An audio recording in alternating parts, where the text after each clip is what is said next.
Hello ட்ரெயினீஸ். இன்னைக்கு நம்ம course construction and syllabus அனாலிசிஸை பற்றி கற்றுக்க போகிறோம். இந்த வீடியோவோட ஆப்ஜெக்டிவ்ஸ், இந்த செஷனுக்கு அப்புறம் நீங்கள் என்ன கற்றுப்பீங்கன்னு வாங்க பார்க்கலாம். கான்டென்ட்டோட must know, should know, could know நாலேஜை பற்றி சொல்கிறது. கரிக்குலம் சிலபஸ் லெசனோட சம்பந்தத்தை தெரிவிக்கிறது. சிலபஸ் அனாலிசிஸோட முக்கியத்துவம் சொல்லுறது. வாங்க ஆரம்பிக்கலாம். இது தெரிஞ்சுக்கிறது ரொம்ப அவசியம். எசென்ஷியல் இன்ஃபர்மேஷன் தெரிஞ்சுக்கிறதுக்கு இது ரொம்பவே அவசியம். இது இல்லாம ஒரு வேலையை ஸ்டார்ட் பண்றது ரொம்பவே கஷ்டம். நீங்க என்ன தெரிஞ்சுக்கணும், இததான் இங்க ரொம்ப முக்கியமாவே நீங்க தெரிஞ்சுக்கணும். இதுதான் ட்ரெயினீஸோட வேலைய சிறப்பா செய்யறதுக்காக உதவி பண்ணும். என்ன தெரிஞ்சுக்க முடியும்? இது ஏன் முக்கியத்துவம் வாய்ந்ததா இருக்குன்னா, அப்பதான் ட்ரெயினீஸால எல்லாத்தையும் அப்டேட் பண்ண முடியும். இதனால எஃபிஷியன்சி அண்ட் ப்ராடக்டிவிட்டியும் அப்டேட் ஆகும். Section 1 syllabus. சிலபஸ் சாதாரணமா ஒரு கோர்ஸ் ஆரம்பிக்கிறதுக்கு முன்னாடி அதுல அது டாபிக்கா அமையுது. இண்டஸ்ட்ரியில இருக்கிற எக்ஸ்பர்ட்ஸால சிலபஸோட கொலாபரேஷன் அத சிலபஸ்னு சொல்வாங்க. அத தயார் பண்ணணும். இந்த சிலபஸ் ஒரு பர்டிகுலர் சப்ஜெக்ட்காக அவசியமான நாலேஜ் அப்புறம் அதை சிறப்பா முடிக்கிறதுக்கு உதவியா இருக்கும். இந்த கோர்ஸ் 3 பாகமா பிரிக்கப்படுது. Section 2 part of syllabus. முதல் பாகம் ட்ரெயினி ஃபண்டமெண்டல் ட்ரைனிங் கோர்ஸ்ல ஈடுபடணும். அதாவது குறைஞ்ச நேரத்துல பேசிக் கோர்ஸையாவது அவங்க கத்துக்கணும். அடுத்து வரது அடிக்குவேட் டிகிரி ஆஃப் ஸ்கில்ஸ்னு சொல்லுவாங்க. ட்ரெயினி விசேஷமா ஸ்கில் அப்புறம் அவங்களோட திறமை மேல கவனத்தை செலுத்தணும். மூணாவது கோர்ஸோட இந்த பகுதியில பிராக்டிக்கல் ட்ரைனிங் அப்புறம் அனுபவத்தினால கத்துக்கிறதுக்கு முக்கியத்துவம் கொடுப்பாங்க. ட்ரெயினீஸ்க்கு பிராக்டிக்கல் ட்ரைனிங் கொடுப்பாங்க. முடிஞ்ச அளவுக்கு அவங்க இதை அதிக நேரம் பண்ணுவாங்க. அங்க இன்ஸ்ட்ரக்டர் கூடவே இருந்து அவங்கள கவனிச்சுக்கிட்டு வருவாங்க. இந்த practical training 1/6 of the training பீரியடா இருக்கும். அவ்வளோ நேரம் ஒதுக்கி ஆகணும். Section 3 curriculum. இது ஒரு கோர்ஸ் ஆஃப் ஸ்டடி. இடம், எக்யூப்மெண்ட்ஸ் அப்புறம் அந்த கோல் அடையிறதுக்கான எல்லா பிளானிங், எதிர்பார்ப்பு, டூல்ஸ், கத்துக்கக்கூடிய விதங்களை அது வர்ணிச்சு சொல்லுது. இது பிளான் செய்யப்பட்ட ஃப்ரேம் ஒர்க் தியரி இல்ல பாஸ்ட் அண்ட் பிரசன்ட் ப்ரொஃபஷனல் பிராக்டிஸ்னு சொல்லலாம். இத பிளான் பண்ணி பண்ணுவாங்க. இதுல ட்ரெயினி அப்புறம் இன்ஸ்ட்ரக்டரோட வசதிக்காக மொத்த அகாடமிக் இயர்ல எல்லா ஆக்டிவிட்டீஸையும் அரேஞ்ச் பண்ணி கொடுப்பாங்க. எல்லா வசதிகளையும் செஞ்சு கொடுப்பாங்க. செக்ஷன் 4 சிலபஸை அனாலிசிஸ் பண்றது அவசியம். தேவையற்ற இன்ஃபர்மேஷன்ஸை எடுக்கிறதுக்கும் வேலைக்கு அவசியமா இருக்கிறத மட்டும் கவனிக்கிறதுக்கும் ஈஸியான முறையில கஷ்டமான வேலைய கத்துக் கொடுக்கறதுக்கும் இன்ஸ்ட்ரக்ஷனல் மெட்டீரியலை ரெடி பண்றதும் சரியான முறையில கத்துக் கொடுக்கறது ஆகும். Section 5 syllabus analysis. ஒரு சிலபஸை அனாலிசிஸ் பண்றது முக்கியம். என்ன பாடம் எடுக்கணும், எப்போ எடுக்கணும், எவ்ளோ எடுக்கணும், இந்த மாதிரி சிலபஸை நீங்க பிரிச்சு வச்சுக்கணும். இது ரொம்ப முக்கியம் வாய்ந்தது. சிலபஸை பகுப்பாய்வு பண்றது ரொம்ப முக்கியம். இதனால கத்துக் கொடுக்கறதும் படிக்கிற விஷயமும் பல அளவுக்கு ஈஸியா அமைஞ்சு போயிடுது. எப்பவுமே நீங்க பேசிக்ல இருந்து தான் ஆரம்பிக்கணும். அது ஸ்ட்ரெயிட்டாவும் இருக்கணும். அதுக்கப்புறம் தான் நீங்க கஷ்டமானதை டச் பண்ணணும். சின்னதுல இருந்து தான் எப்பவுமே பெருசு உருவாகும். அதனால ட்ரைனிங் கொடுக்கறது, அதோட திறமசாலியா ஆகுறது, அத பார்ட் பை பார்ட்டா அவங்களுக்கு புரிய வச்சா ரொம்ப நல்லா இருக்கும். கத்துக் கொடுக்கற மெத்தட் ஈஸியா நீங்க ஆரம்பிச்சு சேலஞ்ச் கொடுக்கற மாதிரி கத்துக் கொடுக்கறது ரொம்ப அவசியமாகுது. சாதாரணமா ஆரம்பிச்சு சேலஞ்ச நோக்கி நீங்க போகணும். இந்த லாஜிக்கல் அப்ரோச் தான் கத்துக் கொடுக்கறதுக்கான சரியான முறை. Breaking down trade skills to establish logical instructional sequence is referred to as analysis. Section 6 method of syllabus analysis. ஒரு சிலபஸை நீங்க பல விதத்துல அனலைஸ்டு பண்ணலாம். இப்போ இத புரிஞ்சுக்கிறது எப்படி, அத நீங்க தெரிஞ்சுக்கணும்னா ட்ரைனிங்கோட நோக்கம் என்ன, இத தான் நீங்க முதல்ல தெரிஞ்சுக்கணும். Job analysis method.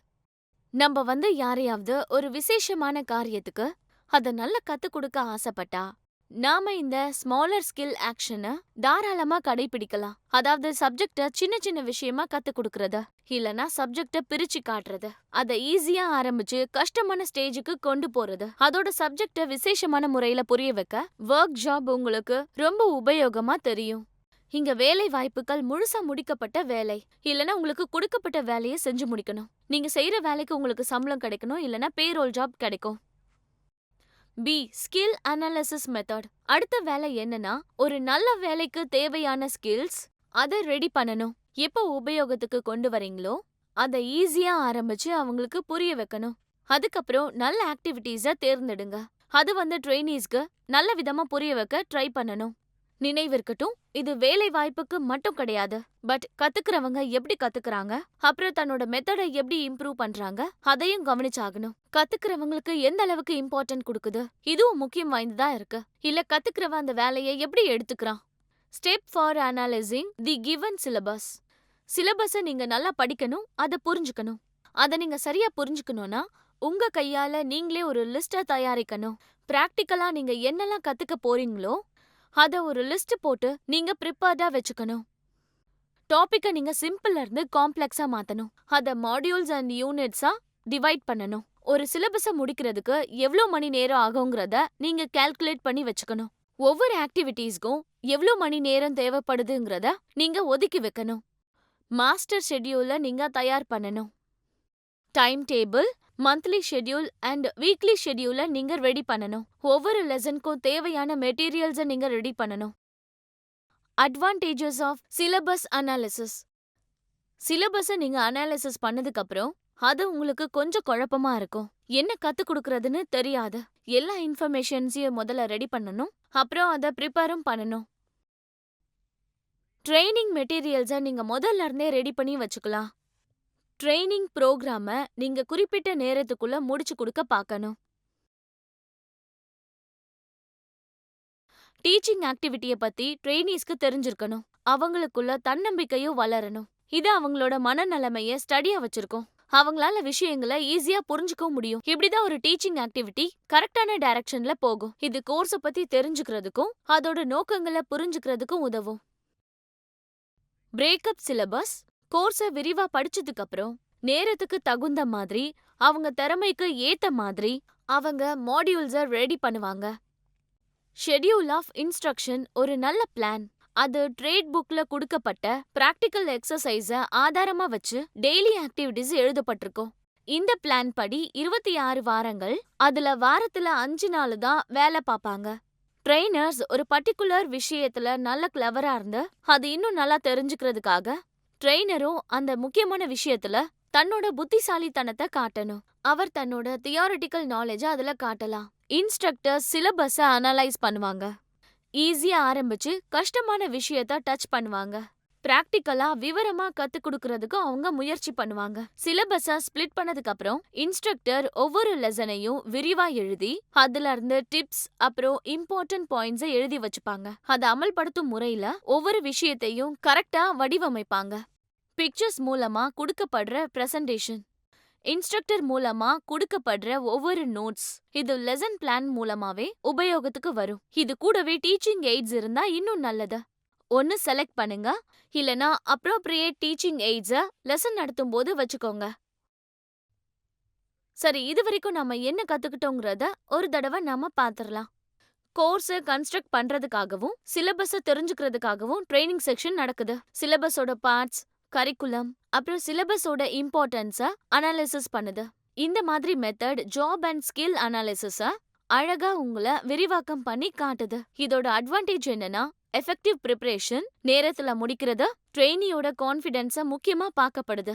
நீங்க இந்த வீடியோவை பார்த்து எல்லாமே கத்துக்கிட்டீங்கன்னு நான் நம்புறேன். திரும்பவும் சந்திப்போம் இன்னொரு இன்ட்ரெஸ்டிங் அண்ட் எக்ஸைட்டிங் வீடியோவோட. அது வரைக்கும் தேங்க்யூ அண்ட் குட் பை.